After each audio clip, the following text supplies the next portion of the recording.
You open the laptop. The screen lights up. The cursor starts blinking. You stare at it like it owes you something. Your hand doesn't move toward the keyboard. It drifts to the side. You don't notice the exact second you decide to escape. You only notice the relief when you don't have to begin. You call it distraction. It isn't. It's avoidance. You're not avoiding because you're lazy. You're avoiding because starting exposes what you might not be good at. So you retreat to the place where you're already competent, reacting. There, you can't fail. You just consume. And then you call yourself weak, because it's easier to attack your character than to change the structure that keeps you small. This video won't motivate you. It will remove your excuse. Stay if you're ready to lose the alibi. You flip the phone over, face down. You exhale like that small gesture means something. 2 seconds later, your fingers turn it back again. Just to check. No thought, no decision, just movement. Your thumb already knows the path. Swipe, tap, scroll. You told yourself you would start working. The document is open on the laptop, cursor blinking, waiting. But your body leans toward the glow instead. You don't even remember unlocking it. There's a tension in your jaw, a slight pressure behind your eyes. That quiet urgency that feels like something might be happening without you. You tell yourself it's just 5 minutes. Just one notification. Just one message. Just one video. Your shoulders drop as soon as the feed loads. Relief, not joy. Relief. The task on your desk hasn't moved, but the discomfort has. That's enough. You shift in your chair. You adjust your posture like you're about to begin. Then another swipe. You don't call this a decision, you call it distraction. But your body treats it like survival. Silence feels heavy. The blank screen feels confrontational. The effort of starting feels bigger than it is. So your hand moves again. Not because you're weak, not because you're incapable, because it's closer. The phone is within reach. The work requires you to lean forward, and right now, leaning forward feels expensive. You don't think about it in those terms. You just scroll. The room is quiet except for the faint mechanical sound of your own breathing. Your attention fragments into pieces so small you don't notice the break. Time softens, edges blur. You are not choosing the feed. You are choosing the absence of resistance. And the absence of resistance is intoxicating. The cursor is still blinking, waiting. Your hand doesn't move toward it. You sit back and feel that familiar sting, the quiet accusation. You should have more discipline. You should be stronger than this. Other people manage to focus. Other people wake up early. Other people don't need constant stimulation. So you label it lazy, unmotivated, easily distracted. It feels cleaner that way. If it's a character flaw, at least it's yours. At least you know where to point the blame. But notice something uncomfortable. You don't struggle to scroll. You don't procrastinate on checking messages. You don't need motivation to open the app. You never say, I just can't find the discipline to refresh the feed. The effort only appears when the task requires friction. When it asks you to tolerate silence, to sit in confusion, to begin without immediate reward. That's when the word laziness shows up, and it sounds convincing because it feels personal. But what if the problem isn't moral? What if it's mechanical? You call it a lack of willpower. But your phone is on the desk, unlocked with your face. Notifications lit up in red, designed to interrupt. The book you plan to read is inside a bag. The study material is in another tab. The hard task is 2 steps away. The easy one is 1 swipe. You call yourself weak, but you arranged your environment for ease. You say you want to focus, but the most distracting device in human history is within arm's reach. And here's the sentence you won't like. You call it laziness, what is actually poor design. That hits differently, because laziness is identity. Design is responsibility. If it's laziness, you get to stay ashamed. If it's design, you have to admit you built the setup. You built the proximity. You placed the friction in the wrong direction. And now you're living inside it. It feels like a personality flaw. It might be architecture, and architecture is harder to hide from. Because walls don't move unless you move them. You clear the desk. Push the empty cup to the side. Stack the loose papers. Open the laptop. The document loads slowly. You crack your knuckles like it's a ritual. This is it. You adjust the chair. You take 1 steady breath. Then the screen lights up in the corner. A notification. You don't even read it fully. Your hand is already moving, just to clear it, just to remove the red dot. The document shrinks into the background. A tab opens, then another. You tell yourself you're still in control. You're just checking something quickly. You'll start right after. The room hasn't changed. The task hasn't changed, but your posture has. You're leaning back now, shoulders slightly curved, neck tilted forward, your eyes move fast, your breathing shallow. 10 minutes pass without friction, because scrolling requires nothing from you. No uncertainty, no risk of being bad at it. No moment where you have to confront your own limits. The work, on the other hand, demands something. Attention, patience, the possibility of struggle. So, your body chooses the path that doesn't expose you. You call it procrastination. But notice the structure. The phone was closer. The notification was visible. The reward was immediate. The difficult task was quiet, invisible, patient, and you moved toward what moved first. Not because you lack discipline, because your environment made distraction easier than effort, and ease wins, almost every time. There's a reason this keeps happening, and it isn't mystical, it's proximity. Your brain is not designed to chase what is meaningful. It is designed to conserve energy. It scans the environment constantly, looking for the shortest path to relief. The least resistance, the smallest effort for the fastest reward. And right now, the fastest reward lives in your pocket. A glowing rectangle engineered to remove friction from pleasure. You don't need to think before opening it. You don't need to decide. Your body already memorized the motion. The difficult task? That requires activation energy. You have to open the file. Reread the last paragraph, tolerate confusion, risk feeling inadequate for a few minutes. Your brain calculates the cost instantly. Scroll, low effort, immediate dopamine. Work, delayed reward, uncertain outcome. The choice isn't moral, it's mechanical. James Clear wrote something uncomfortable and precise. You do not rise to the level of your goals. You fall to the level of your systems. Read that again. You don't fail because you lack ambition. You fail because your environment determines what is easiest to do. If the phone is on the desk, unlocked, charged, connected, vibrating, that is the system. If the book is in a drawer, that is the system. If the app opens in one tap, that is the system. You think discipline is about strength, but systems quietly overpower strength, not dramatically, incrementally.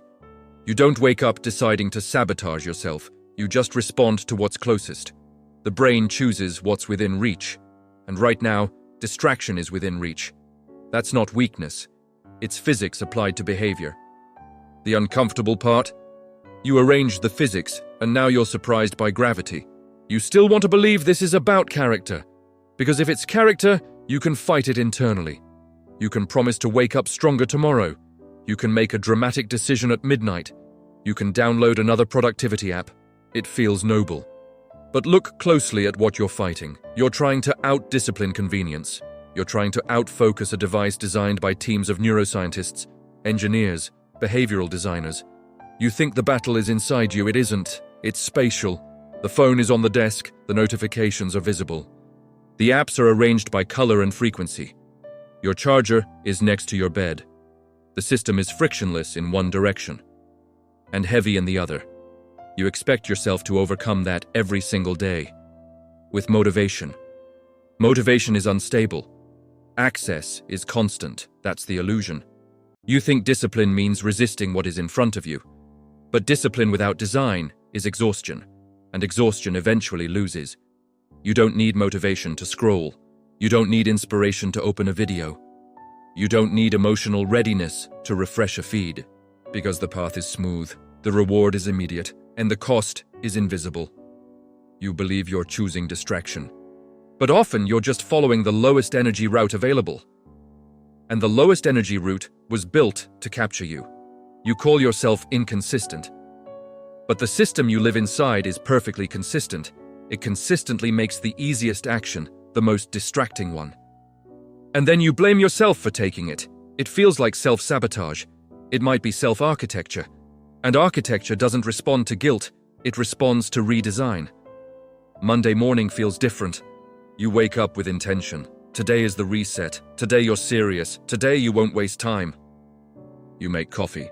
You sit down earlier than usual. You even move the phone slightly farther away. There's a brief moment of clarity. You open the task. For 20 minutes, you focus. It feels powerful, controlled, clean. You think, this time it's different. Then the first moment of friction appears. A paragraph you don't fully understand. A detail that requires more effort than expected. A small wave of uncertainty. Your body tightens. Without thinking, your hand reaches sideways. Not dramatically, not rebelliously, just casually. The phone is still there. You didn't remove it. You just moved it a little. One notification, one swipe, 5 minutes. The momentum fractures quietly. You don't feel a crash. You feel diffusion. By the afternoon, the urgency is gone. The morning version of you feels distant. And now you say it again, I just can't stay consistent. But look at what actually happened. Motivation showed up. Design didn't change. You tried to fight a stable system with a temporary emotion, and the system waited you out. It didn't need to overpower you. It just needed to outlast your surge. Motivation is a spike. Access is constant. And constant wins. Not because you're incapable, because you're trying to build a disciplined life on top of an undisciplined structure. That tension is exhausting, and exhaustion always drifts toward ease. Here's where it gets uncomfortable. You think the system is neutral. You think your phone is just a tool. Your apps are just platforms. Your feed is just content. It isn't. It's optimized. Every swipe is measured. Every pause is tracked. Every hesitation is data. The colors are intentional. The notifications are timed. The scroll never ends. That wasn't accidental. The friction was removed deliberately. Infinite scroll exists for one reason, so you never reach a stopping point. Autoplay exists, so silence never returns. Notifications exist to interrupt you before you settle into depth. This is not dramatic language. It's design logic. The longer you stay, the more profitable you are. And the easiest way to keep you is to reduce effort. So effort disappears. You don't need to search. You don't need to choose. You don't even need to think. The next stimulus appears before you realize you wanted it. That's not weakness. That's behavioral engineering. And here's the shift. You are trying to build focus inside a structure designed to fragment it. You are trying to cultivate depth inside a system optimized for interruption. The system is not neutral. It rewards speed. It rewards reaction. It rewards surface engagement. And slowly, without announcing it, it reshapes your tolerance. Silence becomes uncomfortable. Boredom becomes threatening. Long-form thinking feels heavy. Not because you became less capable, because your environment trained you differently. You didn't wake up less disciplined. You adapted. You adapted to what was easiest. And what was easiest was distraction. That's not a conspiracy. It's alignment. The system aligns your behavior with its incentives. And unless you redesign your access, it will keep winning. Not loudly, quietly, one reach at a time. It would be easier if this were purely external. If you could say, the system is broken, and step away clean. But pause. Who downloaded the apps? Who left notifications on? Who placed the charger next to the bed? Who keeps the phone within arm's reach while claiming they want depth? The system is engineered, yes, but you configured your access to it. You adjusted the volume, you accepted the defaults, you allowed interruption to become normal. You didn't invent the trap, but you reinforced it. That's the part that stings. Because now the problem isn't just out there, it's here, in the way your nightstand is arranged, in the way your desk is set up, in the way your reflex moves before your intention. You say you want to focus, but you built a space optimized for distraction. You say you want clarity, but you keep the noise within reach. It's not dramatic, it's subtle. And subtle structures are harder to confront. You don't feel captured, you feel busy. You don't feel manipulated, you feel entertained. You don't feel controlled, you feel connected. That's why it works. No chains, just convenience. And here's the sentence you won't enjoy. You are participating in your own capture. Not because you're foolish, because convenience feels harmless until you measure the cost. You installed access, you normalized interruption, you accepted the architecture, and now you're surprised by the outcome. The system isn't neutral, but neither are you. You are not powerless. You are positioned, and position determines behavior. If distraction is within reach, it will be chosen, not once, repeatedly, quietly, until it feels like identity. The room is dark, only your face is lit. You told yourself you would sleep earlier tonight. You even felt serious about it. The lights are off, your body is tired, the pillow is warm, but the phone is still in your hand. Just a few minutes to unwind. That's what you call it. Your thumb moves slowly now. Less urgency, more trance, video, scroll, headline, scroll. You're not even fully processing what you see. It's just movement. Your eyes absorb light. Your brain absorbs fragments. Somewhere in the background, a thought flickers. You'll regret this tomorrow. You ignore it. Tomorrow is abstract. This glow is immediate. The clock shifts quietly. 11:47, 12:12, 12:38. You feel slightly hollow, not entertained, not satisfied, just occupied. Your body is exhausted, but your mind is overstimulated. When you finally lock the screen, the silence feels louder than before. You close your eyes. Images still flicker behind them. You call this a time problem, but it's deeper. It's not just the hour you lost. It's the signal you sent yourself. Depth can wait, rest can wait, intention can wait. Stimulation cannot. Every night you repeat this, something subtle erodes. Your tolerance for stillness, your capacity for boredom, your ability to sit with unfinished thoughts. You think you're just scrolling, but you're rehearsing a version of yourself. One that reaches for interruption when silence appears. And silence is where thinking lives. This isn't about sleep. It's about identity. Who are you becoming in the dark? Not in dramatic ways. In inches, in reach, in reflex. One quiet night at a time. You think the loss is time. An hour here, 40 minutes there, a late night, a distracted afternoon. But time is not the deepest cost. Attention is. Every interruption fractures your cognitive rhythm. Every quick switch teaches your brain that depth is optional. And slowly, something shifts. You become less tolerant of effort, not because you're weaker, because you're trained differently. Long tasks feel heavier than they used to. Books feel slower. Conversations feel demanding. Silence feels aggressive. You say you're just tired. But fatigue is not always physical. Sometimes it's attentional erosion. When your focus is constantly redirected, your mind adapts to shorter loops. Short reward cycles, short thoughts, short bursts of engagement. Depth begins to feel unnatural. And when depth feels unnatural, you avoid it. Not consciously, instinctively. You start choosing what is fast over what is meaningful, what is reactive over what is intentional, what is available over what is valuable.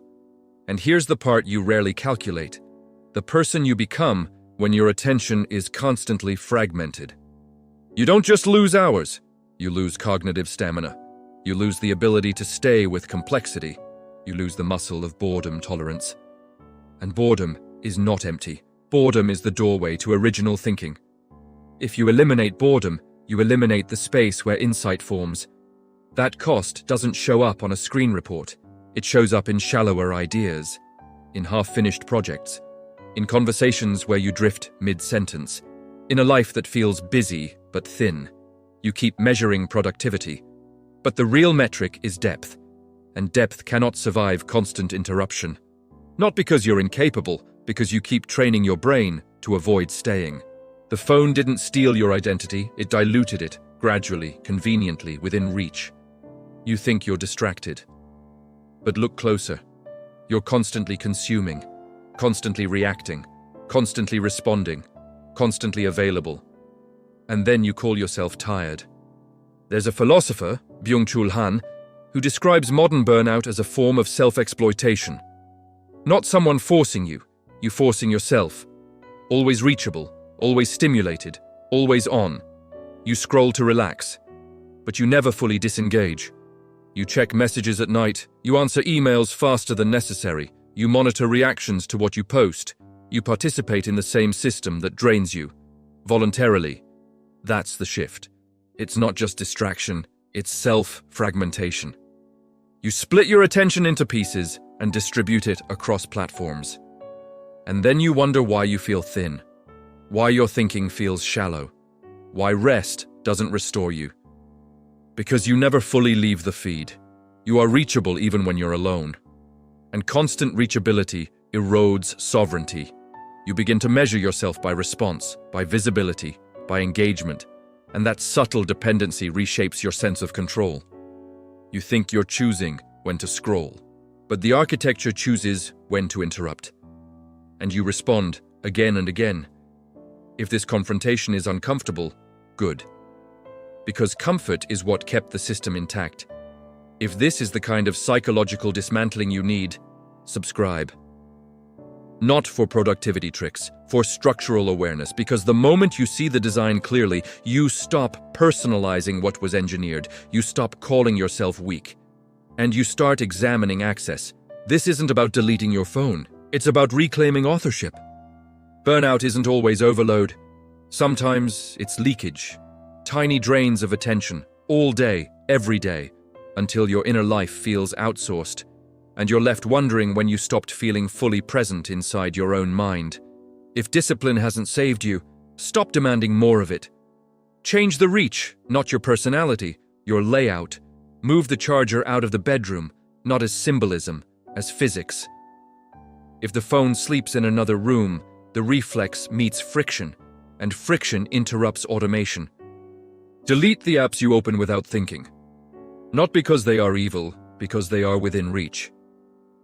Log out after every session. Turn off non-essential notifications.